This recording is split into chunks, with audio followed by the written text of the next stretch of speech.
Toi, t'es le client, là. T'as jamais plus de papier. Je vais déjà montrer ça, je sais. Ah, c'est bien. Lève la tête.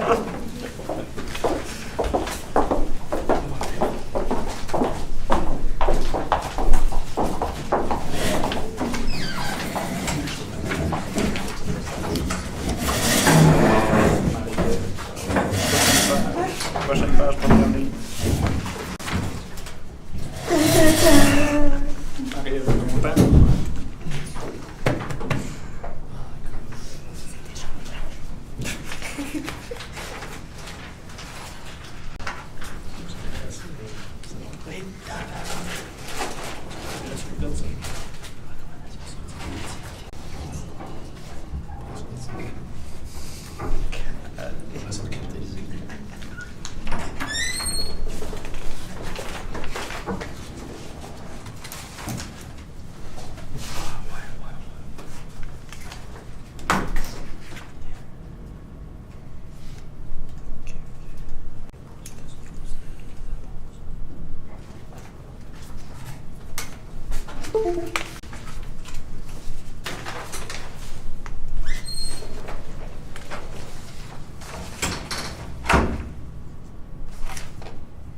C'est ce qui suggère? Non. C'est la raison. Faut qu'elle soit. Ah non, c'était son frère, j'ai reçu au point pour le jeu. C'était ça ma question. Non, c'est pas c'était comme du stagiaire. Ouais, mais on y paye bien, le stagiaire.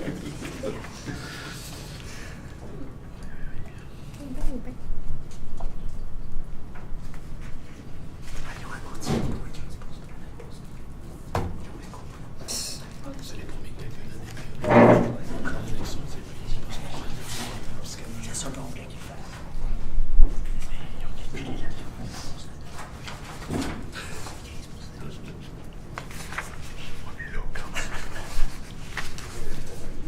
a voulu que je cherche aussi. Catégorie 16. Non, c'est pas ça. Catégorie 15.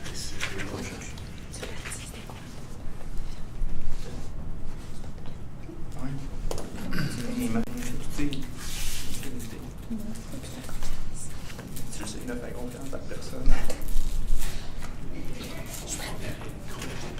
Premier rire, il fait confiance à personne. Même pas en nous.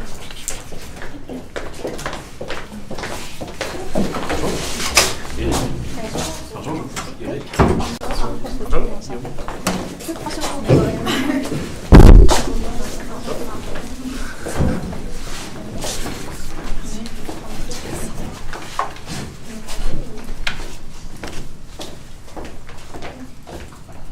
Bonjour à tous et bienvenue au Code de fiscalité. Préférez-vous les instructions en français? Do you prefer the instructions in English? Chaque équipe dispose de 20 minutes afin de présenter son cas au juge. J'afficherai un carton ponctué les 10, les 5, les 2 dernières minutes ainsi que les 30 dernières secondes de la présentation. Lors des 10 dernières secondes du discours, j'indiquerai à l'aide de mes 2 mains le nombre de secondes restantes. Si vous n'avez pas terminé votre présentation après 20 minutes, elle se verra arrêtée afin de passer à la période de questions. Une période de questions d'une durée maximale de 5 minutes est allouée au jury à la fin de la présentation. Je tiens à rappeler au jury qu'il est obligatoire de poser au moins une question lors de cette période. Veuillez noter que vous ne pouvez en aucun cas dévoiler le nom ou encore la provenance de votre université à risque d'être disqualifié. J'aimerais demander au public d'éteindre la sonnerie de leur téléphone cellulaire. Je vais maintenant laisser les juges se présenter et ensuite vous pouvez débuter votre présentation. Donc, bonjour, moi je m'appelle Marie-Ève Girard, je suis responsable de dossier en certification chez Raymond Chabot Grant Thornton. Je suis également candidate à l'exercice de la profession de CPA. Bonjour, Olivier Lévesque, je suis fiscaliste chez Raymond Chabot Grant Thornton et je travaille en fiscalité canadienne et américaine. Bonjour, Guillaume Bretet de chez Mallette, je suis CPA fiscaliste, je travaille dans l'organisation corporative. Bonjour, Éric Boissonneau, je suis associé en fiscalité chez Mallette, l'associé responsable de la fiscalité dans la région ici et pour la province. Alors, vous pouvez débuter, bonne chance. Merci.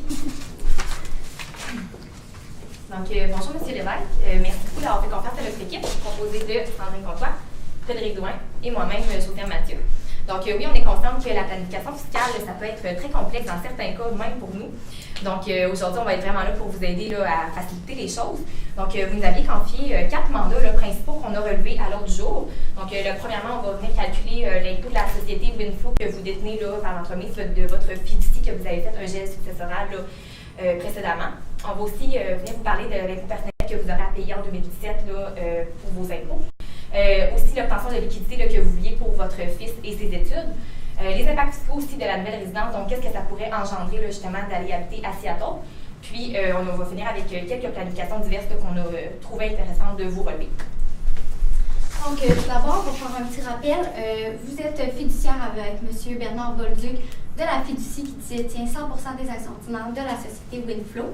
Puis, les bénéficiaires de cette fiducie-là sont les enfants, vos 3 enfants, M. Christian Dallaire, vous-même et votre femme.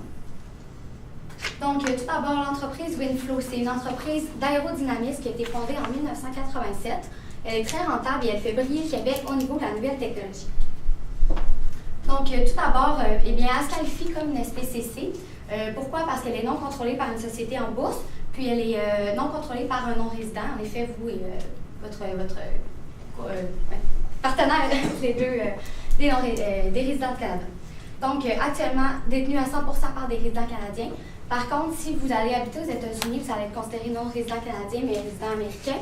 Donc, ça va être 50% par des non-résidents et 50% par des résidents. Donc, la règle est toujours respectée. Par contre, faites bien attention, ça va 51% là, la société ne se qualifiera plus comme une SPCC. Donc, comme vous êtes une SPCC, date de production va être 6 mois après la fin de l'année. Votre fin d'année est au 31 décembre, donc ça va être au 30 juin 2018. La date de paiement, ça va être 3 mois après la fin de l'année, donc 31 mars 2018. Puis, comme vous êtes une SPCC qui n'a pas profité de la DPE, car le revenu imposable est trop élevé, c'est pour ça que c'est 3 mois, sinon vous auriez pu avoir 2 mois. Donc, la compte provisionnelle mensuelle à verser pour éviter les intérêts parce que votre impôt à payer de l'année précédente était plus élevé que 3 000 $. Donc, d'abord, on a fait une conciliation du bénéfice comptable pour qu'il soit en fiscalité. Donc, le bénéfice avant impôt était de 5 190 000 auquel on a ajouté l'amortissement comptable puisqu'il ne se qualifie pas là, au fiscal. Puis, on a enlevé l'amortissement qui se qualifie fiscalement. Puis, on a ajouté les frais de dépenses personnelles. Dans le fond, vous n'allez pas pouvoir déduire. Vous faisiez 10 vols sur les 40 autres. C'est sûr que tout ce qui est personnel, là, vous ne pouvez pas le déduire dans la compagnie. Donc, on a rajouté ces frais-là. Donc, ça me donne un réel de 4 165 000 $. Quelques petites informations. Là, vous avez mentionné que vous alliez souvent à l'extérieur et tout. Si vous allez à des congrès, ne pas oublier que c'est maximum 2 déductibles par année. Puis, il faut que ça soit là, dans l'endroit où l'association se retrouve. Donc, si vous en avez, je vous suggère de déduire les deux au montant le plus élevé. Ensuite, aussi, on a vu que vous aviez des frais de recherche et développement pour 9 625 000 dont 2 900 000 de capitalisé cette année. Donc, juste informer qu'il y a un crédit disponible pour le sol non capitalisé. Pour une SPCC qui a un REA au-dessus de 4 165 000, ça va être un crédit non remboursable qui va s'appliquer. Également, ben là, ce crédit-là va diminuer votre impôt à payer là, si ça s'applique dans le cas. Vous parliez aussi que vous vouliez verser un salaire à votre fils de 165 000 $. Bien sûr, ce salaire-là n'est pas vraiment raisonnable pour un stagiaire qui n'est pas encore aux études supérieures. Donc, évidemment, il faudrait regarder là, sur le marché combien ce salaire-là peut être, environ peut-être 25 000 par année. Ce montant-là, vous allez pouvoir le déduire, mais tout ce qui excède ce montant-là, donc 65 000, 165 000, c'est déraisonnable. Vous ne pourrez pas déduire ça. Donc, le calcul de l'impôt, on avait un REA de 4 165 000 donc à l'impôt, 15 fédéral. On n'avait pas de revenu de placement parce qu'on n'a aucun gain matérialisé, seulement des pertes. Puis, cette perte-là de 162 000 va être reportable à -3 plus l'infini d'année. Également, vous n'aviez pas de dividende en 2017. Donc, vos soldes fiscaux. Tout d'abord, l'IMRTD avait un solde au 1er janvier 2016 de 800 000 Vous n'aviez pas de FRIP parce qu'il n'y a pas de revenu de placement. Impôt de la partie 4. En 2016, vous aviez un dividende de 500 000 donc à 38,33 ça va augmenter votre solde d'IMRTD. Donc, ça vous donne un solde au 31 décembre 2016 ou un solde de début 2017 de 991 150. Moins RTD, puisque c'est le moindre entre l'IMRTD et 38,33 du dividende que vous avez versé de 800 000 Donc, ça va bien réduire notre solde d'IMRTD. FRIP et impôt de la partie 4 de 2017, il n'y en avait pas. Donc, ça me donne un solde au 31 décembre de 185 010 Votre compte de CDC, vous aviez un solde de 50 000. Malheureusement, vous avez fait une perte de 162 000, donc la portion non déductible vient réduire votre solde de CDC. Donc, il se retrouve à zéro, malheureusement.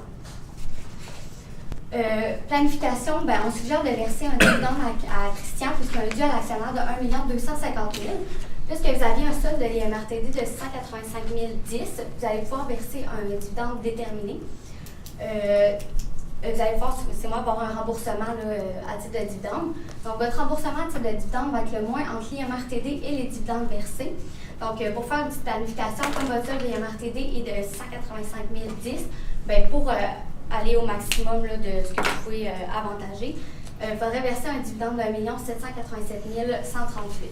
Bien sûr, là, on recommande de verser un dividende de la totalité du solde dû de 1 250 000. Donc, un remboursement au titre de dividende de 479 125 pour cette année. Votre compte de CRTG au 1er janvier 2016 avait un solde de 850 000 $. Vous avez reçu des dividendes déterminés de votre filiale pour 500 000 $. Puis, le solde, là, quand vous avez dissous la filiale, dans le fond, ensemble, là, les soldes s'ajoutent, là, tout ce qui est solde de CDC, CRTG, ça s'additionne. Donc, on ajoute le 950 000 $. Ça vous donne un solde suffisant pour verser un dividende déterminé de 2 300 000 $. Donc, c'est suffisant pour ce qu'on vous laisse verser. Puis, juste pour votre information, le dividende déterminé est plus avantageux que le dividende autre que déterminé. Ensuite, donc, pour ce qui est de l'impôt avec du particulier, donc de vous, vous aviez un revenu d'emploi versé de 200 000 $ qui était votre salaire. Ensuite, il y avait un avantage à l'actionnaire qui consistait avec les revenus de biens. Donc, on a porté un avantage de 32 000 qui consiste à 10 fois un voyage d'une valeur de 3 200 pour le billet d'avion, ce qui représente l'avantage de 32 000. Ensuite, pour ce qui est du dividende imposable éternel, c'est celui qu'on vous a parlé un peu plus tôt, donc avec 1 725 000 $ de dividende imposable, puis qui porte le revenu net et imposable à 1 957 000. Ensuite, pour ce qui est de l'impôt à payer, on a déduit les crédits de base ainsi que les crédits canadiens pour emploi.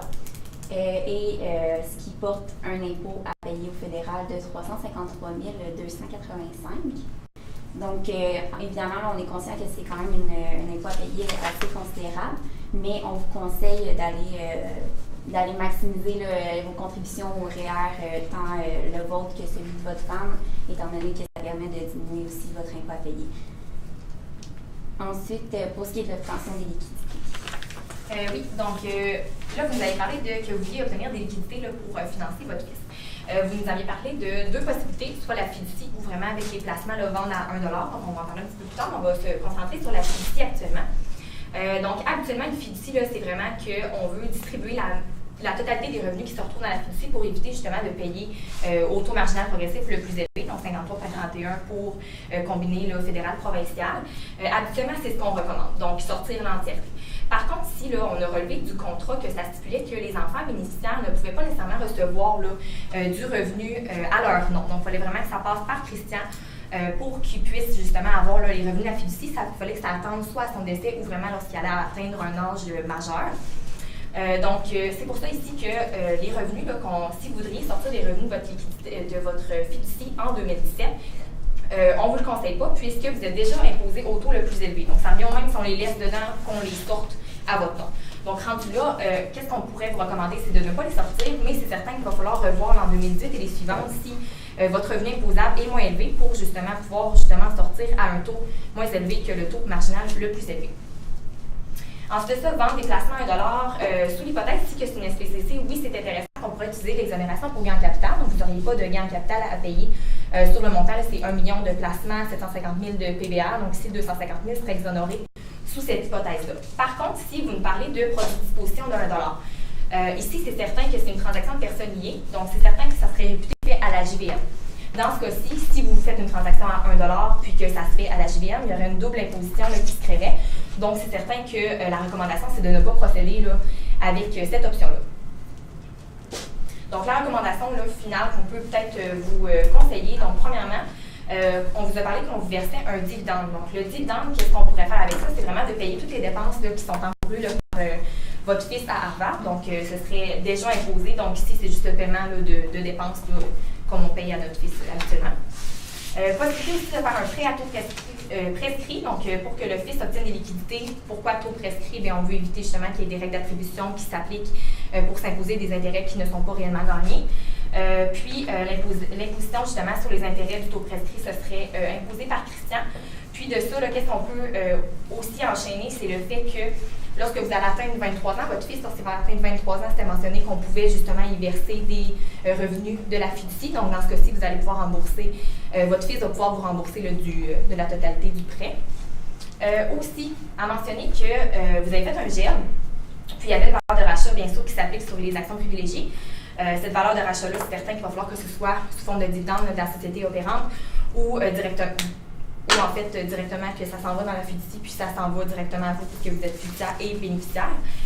Donc, c'est certain que ça va vous donner une certaine valeur que vous pourrez aussi envoyer dans la fiducie, là, puis le redistribuer au bénéficiaire, c'est-à-dire votre fils ou vous-même pour payer les dépenses, comme j'ai dit, en premier.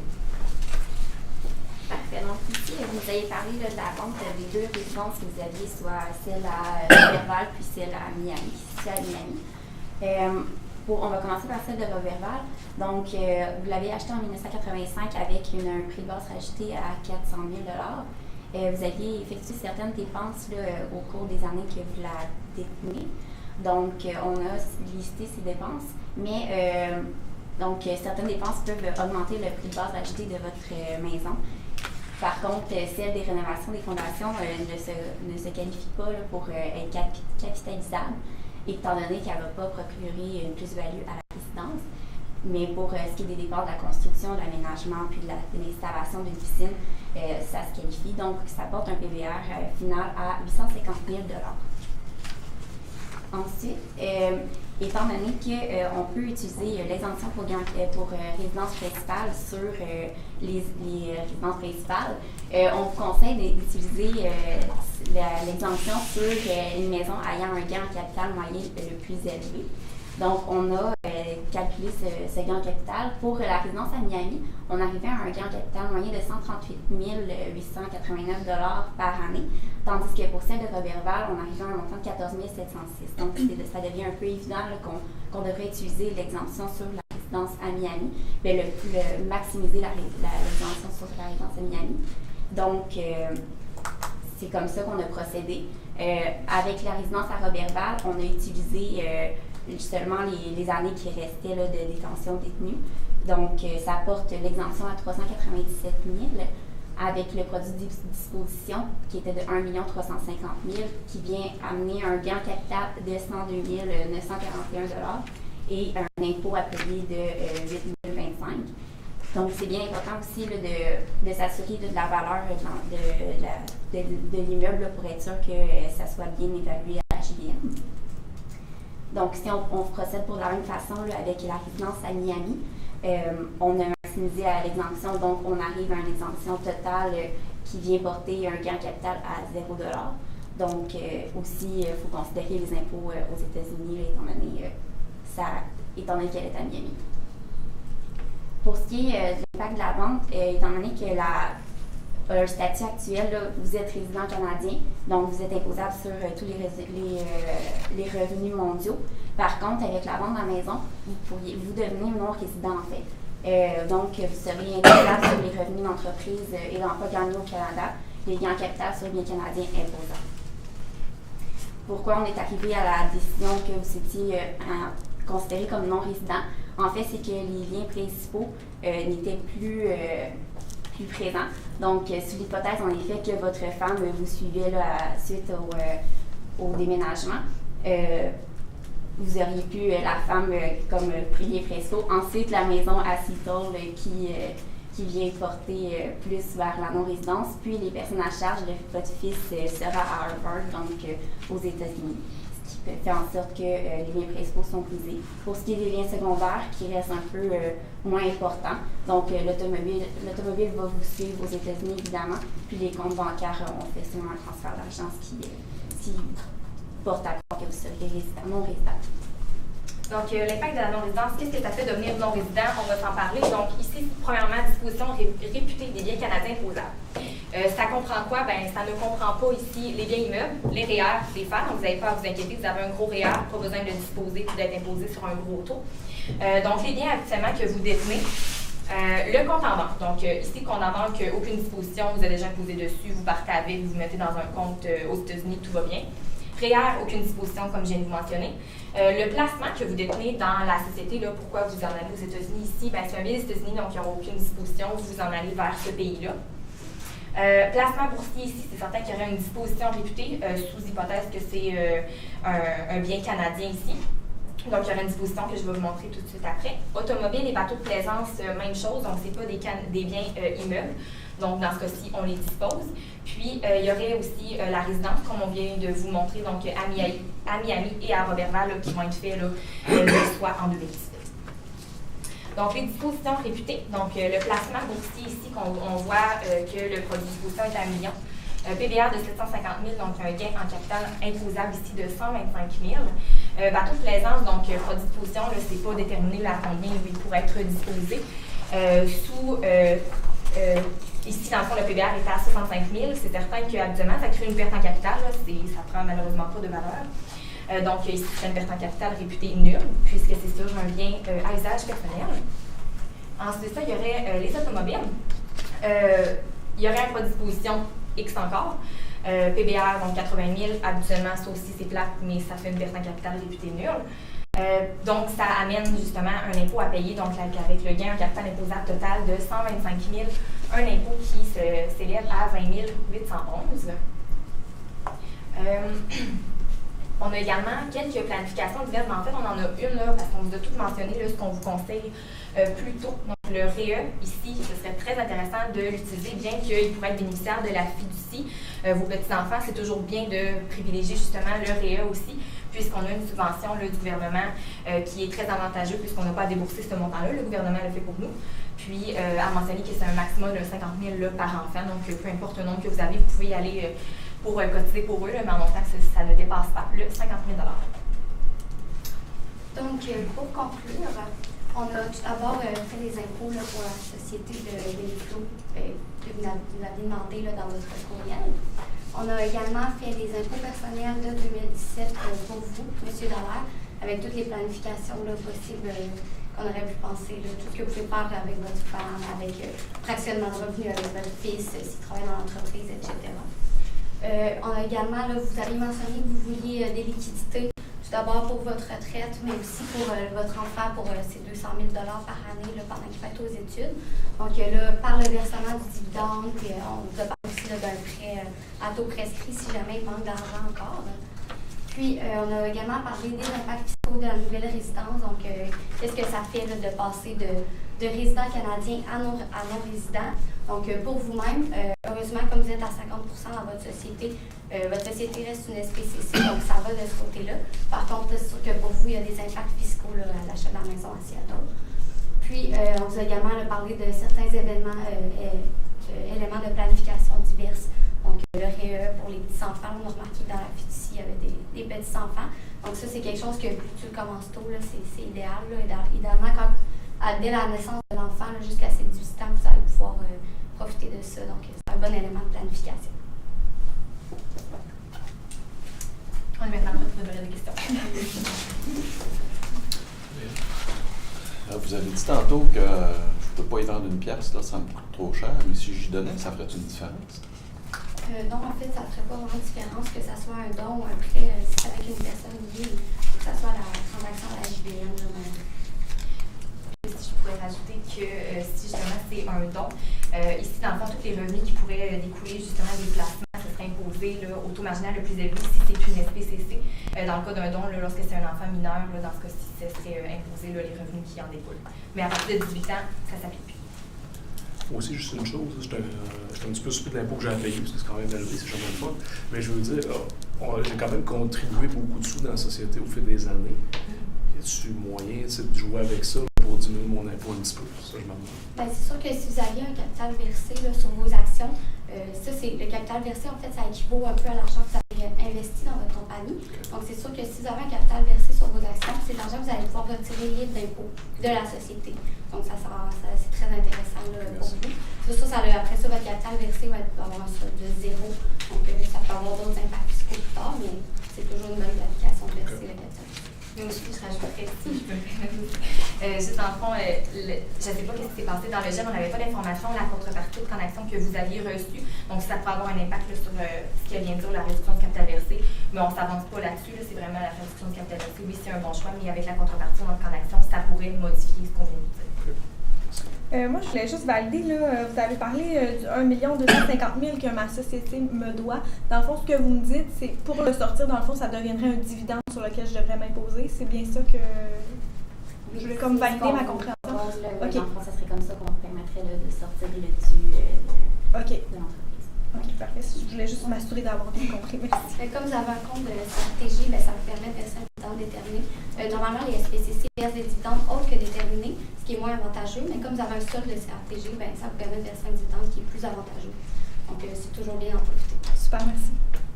On a eu dans l'année 2017 des acquisitions importantes dans Haas F1. J'aimerais vous entendre à ce sujet-là. Est-ce que je vais avoir est-ce que Christian, personnellement, ou Winflow a des impacts à prévoir ou quelque chose qui pourrait changer?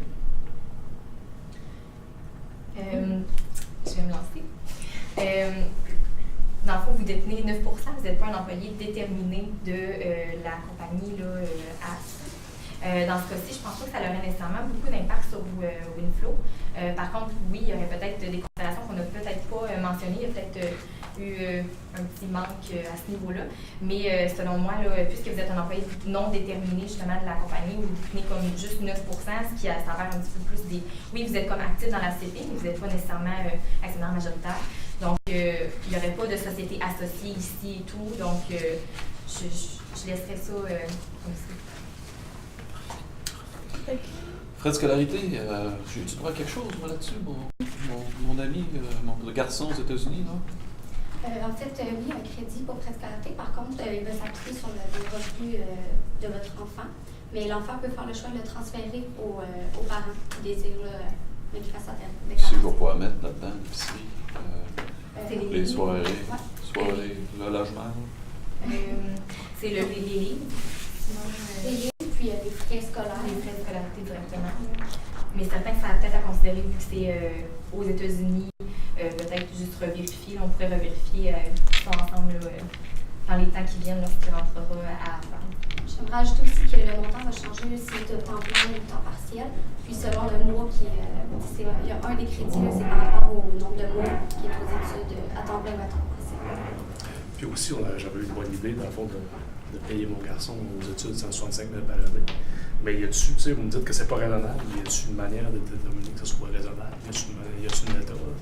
Bien, ce serait d'évaluer dans le marché comment que c'est fait. Il faut vraiment regarder comme ça, puis aussi le nombre d'heures qu'il va travailler, si jamais en fonction de ça. OK, merci. Juste pour terminer, pourriez-vous me reparler un petit peu de ce que vous avez parlé, c'est la fiducie, là, j'ai malheureusement mal compris, là, peux-tu verser de l'argent de la fiducie aux enfants immédiatement? Selon le contrat, ce qu'on a compris du contrat, là, c'est vraiment que vous ne pouviez pas. Là, c'est vraiment Christian qu'il fallait, soit à son décès, qui pouvait être à 23, 25, 27 ans, que c'était mentionné. Donc, pour l'instant, directement bénéficiaire enfant, selon le contrat, ça dit que non. Mais c'est ça, à 23, 25, 27 ans, là, ce serait acceptable. Merci. La période de questions est maintenant terminée. Je suis désolée. Pas de problème, il reste